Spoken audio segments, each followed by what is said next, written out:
Hi guys, today we will have a look at this, not aircraft part this time, a transceiver radio for either police or fire brigade, I believe. For sure, very professional quality of radio. I got this in a flea market for almost free. There is the antenna here, it is quite sad. There is the lever carrying a pouch, not a false lever, real lever. And here is the thing, made by Thomson-CSF, so it is very heavy and very well made. I did hide the serial numbers because I do not know where it came exactly from. It is model number TMF-217, made in France, I guess. Yes, made in France. So the controls are quite simple. We have a die-cast body here all around, some interconnect here,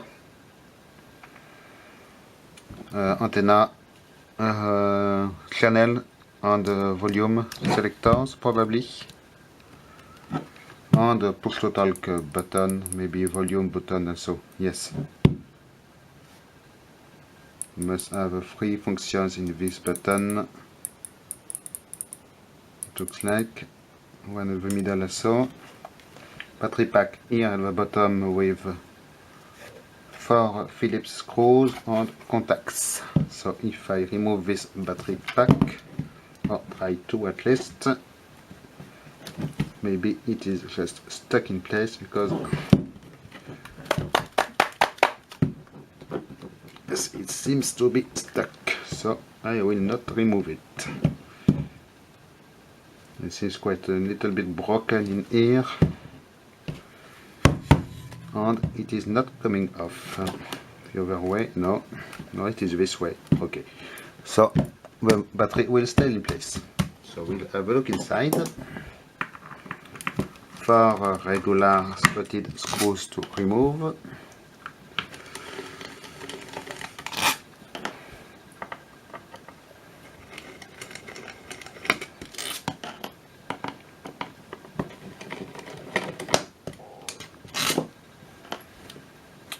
And if I remove this cover, here is what we have. We have what seems to be a map of modules on the board, and we have a quite annoying PCB because it is upside down. It is attached with 4 nuts and with quite weird flex circuit connectors. So I guess we will not be able to see anything else. Or maybe we can just flip it around and we have the other part coming off also. And here we have all the goodies. So the front piece has microphone here and speaker, nothing interesting, but look at this. It deserves zooming in.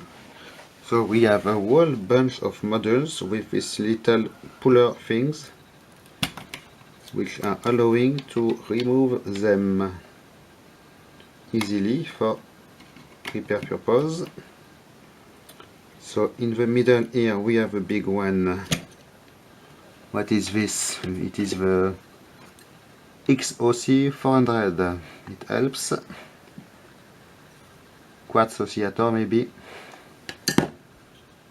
We have, yes, 2 frequency adjustments on this little module. These parts, by the way, are made in Japan. More stuff at the bottom here, and here are how the interconnects are made. Little pins which connect into little small sockets directly soldered in the PCB. It is wide with quite thick parts soldered here. So what else we have here? This one is a cover hiding another module. So I will not remove everything, but very compact work, as you can see. About the brand of the parts, we have some Phillips.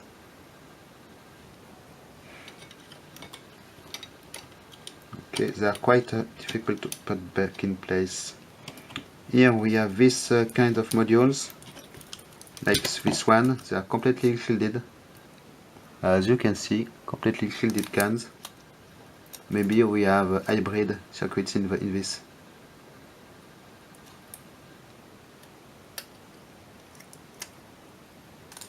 There is no way I can open one without damaging it.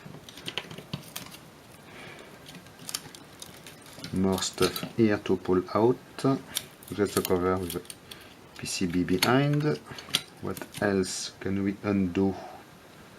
This does not come off. These are still the same. Here maybe. Here we have quartz with 6-pin IC, round IC, made by maybe RCA, but it is quite hard to tell. Where was it? It was here. And on the side here we have what seems to be the power amplifier for transmitting. Package glue stuck to the case for heat sinking. Maybe here we have a plug, the side plug, and maybe other semiconductors on the side. There is micro switch here, so if you see them, very nice quality micro switch for the side buttons.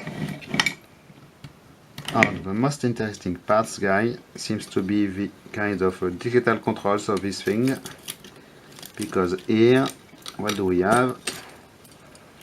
On this side we just have an IC with a ceramic IC with a sticker on it, so it must be some kind of programmable IC. A quartz, but if I flip it around, look at this.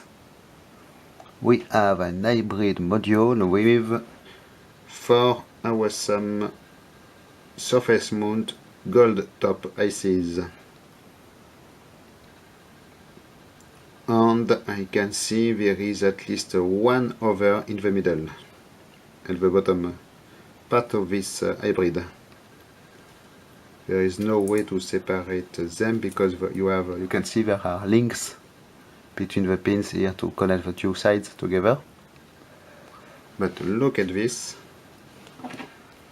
This one is 8027B. This one we have written 969102, it helps. This one is B1C003-5. And here MIS MIA 8030. I guess they are completely obscure part numbers, but it is really something pretty, by the way.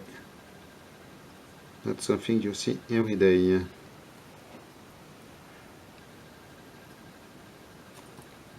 So this is the most awesome part of the whole thing, in fact. And I can not still remove the battery, so the battery will remain in here. Okay, so this is a quite impressive piece of kit. As you can see, probably very expensive back in the time. Here you can see the threads where these nut parts for attaching the PCB go in, and the case screws go through the thing to attach the front plate. Okay, so really a nice unusual item here, which it is quite interesting to be able to find it in the flea markets, sold for almost nothing, in fact. So it is something you definitely want to have a look for in flea markets, this kind of professional radios. Okay, thanks for watching, bye bye.